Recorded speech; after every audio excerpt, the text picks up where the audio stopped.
Another 200 Stryker vehicles just in time to meet a North Korean onslaught. The extra U.S.-made Strykers should be enough to equip the 95th Air Assault Brigade. Thousands of North Korean troops are massing in Kursk Oblast in western Russia. The U.S.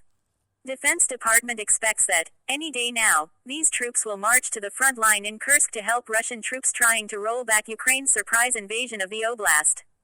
Initial indications are that these troops will be employed in some type of infantry role, said U.S.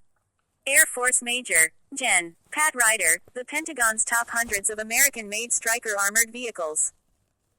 A $425 million aid package the Pentagon announced on Friday includes bombs, missiles, artillery shells, and at least 212 of the speedy, 8-wheel Strykers. Most of the Ukrainian military's Strykers are already in Kursk. There's no reason to believe the additional vehicles won't also roll into the salient to meet the counter-attacking Russians and their new North Korean allies. Please subscribe and follow me. It's not apparent how quickly the new Strykers will arrive in Ukraine. It is apparent what the Ukrainians will do with the vehicles. After subtracting the approximately 24 Strykers the Ukrainians have lost to Russian fire, the additional vehicles will grow the Ukrainian Stryker inventory to nearly 400. Kyiv assigns the 18-ton, 11-person vehicles to air assault brigades, usually equipping 331 vehicle battalions in each brigade.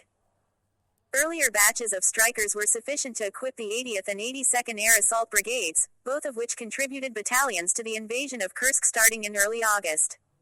A 3rd Air Assault Brigade, the 95th, is also in Kursk, and it doesn't yet have any Strykers.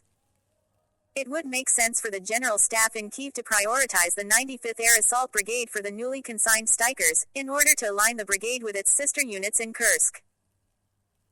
The nimble Stryker with its 60-mile-per-hour top speed is suited to the mix of chaotic urban combat and swift road assaults that's typical of the fighting in the Russian Oblast, and was also a hallmark of last spring's battle for Vovchansk in northeastern Ukraine.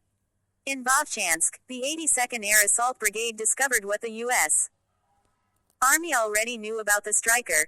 In addition to being fast and maneuverable, the 9-foot-tall vehicle is a good observation and firing platform for top-mounted sensors and weapons.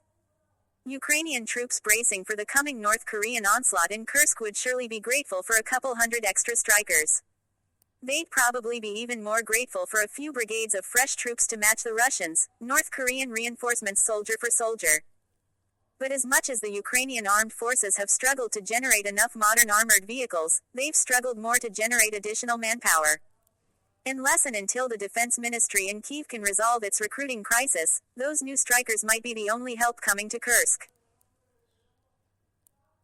Another 200